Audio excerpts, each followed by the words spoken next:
Обращаюсь в первую очередь к украинскому народу. Те обстрелы, которые продолжаются на территории Донецкой Народной Республики и на территории Луганской Народной Республики, приводят к многочисленным жертвам среди нашего мирного населения. Также приводят к жертвам среди военнослужащих Украины.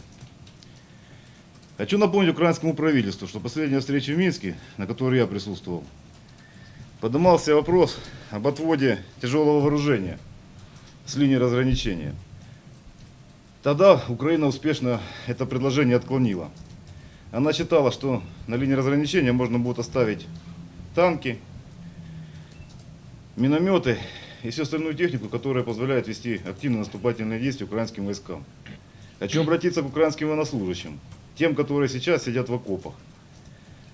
Я не могу назвать друзьями, но как противник, могу сказать следующее. Вы прекрасно знаете, какие потери вы несете. На сегодняшний день по всем войскам Донецкой Народной Республики был отдан четкий приказ. Любое нарушение режима прекращения огня со стороны украинской армии должны четко наказываться. Любой выстрел в сторону нашей земли, в сторону наших домов, в сторону наших детей несет заслуженное наказание. Наказание – это смерть тех людей, которые стреляют в нас. Еще хотел бы отметить следующее. Так как прекрасно понимаем, что минские договоренности заходят в тупик, и те решения, которые были приняты перед этим, и назначение выборов на 18 число, и ряд других решений, ну за следующее. Еще раз обращаюсь ко всем главам европейских государств, к президенту Америки, президенту Российской Федерации, что мы настаиваем на том, что Минск – это единственное решение конфликта мирным путем. Это та возможность, которую мы можем забрать временно оккупированную землю противникам без большого кровопролития.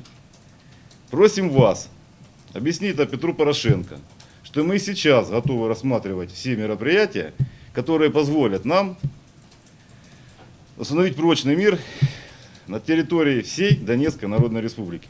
На самом деле, еще в том году мы говорили о том, что давайте отведем танки, давайте отведем орудия ниже калибра 100 мм. Я не хочу, чтобы сейчас воспринимали те инициативы, которые предлагали когда-то мы, чтобы эти инициативы воспринимались, будто это сделала украинская сторона.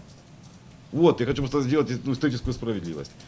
А то, что я сказал, что любое покушение на нашу территорию, адекватный будет ответ. Вот, пожалуйста, некролог. И те потери, которые на сегодняшний момент умалчиваются украинской стороной, они на самом деле очень большие. Я не зря обратился к украинским военнослужащим. Это те люди, которые действительно знают, сколько их там погибает. Я могу обратиться еще к украинским матерям. Не посылайте своих детей насмерть. Мы встали за эту землю, мы здесь родились, это наша земля. Здесь живут мои предки, здесь похоронены мои дедушка, бабушка, здесь будут расти мои дети. Это тысячи таких же, как и я, миллионы. И мы выступали за свободу. За ту свободу, которую сегодня требует Львовская область. Ну так что, теперь, получается, на Львов нужно будет посылать войска. Они же тоже взяли за автономию. Это то же самое, что когда-то в том году сказали мы. Только после нас вкинули самолеты, танки, армию. На сегодняшний момент более 70 тысяч военнослужащих Украины сконцентрировано вдоль разграничения на территории Донецкой области. Уважаемые журналисты, вы, как здравые люди, подумайте, если противник держит на нашей территории более 70 тысяч человек, для чего? И каждый день они их там увеличивают. Они отменили демобилизацию, продлили на 2 месяца.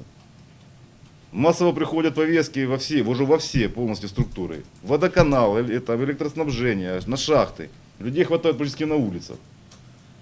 Если народ Украины не поймет, что силовым методом вопрос этот не решить, не мы к ним пришли. Мы сейчас не стоим, не разговариваем там о границах Львова, правильно? О какой-то линии разграничения на Львове. Мы сейчас разговариваем о той линии, которая проходит здесь. Повторяю еще раз. Я считаю, что вся бывшая территория Донецкой области, территориальная в Украине, является территорией Донецкой Народной Республики. И вот каким путем мы туда придем, это уже вопрос. Вопрос хотим отвечу. Я не хочу терять своих бойцов. Я не хочу, чтобы наши матери ходили в черных платках. Я не хочу терять наших детей. Если получится решить вопрос мирным путем, а единственный способ это минские договоренности, в которых участвуют уважаемые мои коллеги, то это надо использовать. Если же не получится, никакие провокации к Киеву не помогут. Пускай там верещат себе, что о чем угодно, что мы нарушаем все остальное. Никто тут ничего не нарушает.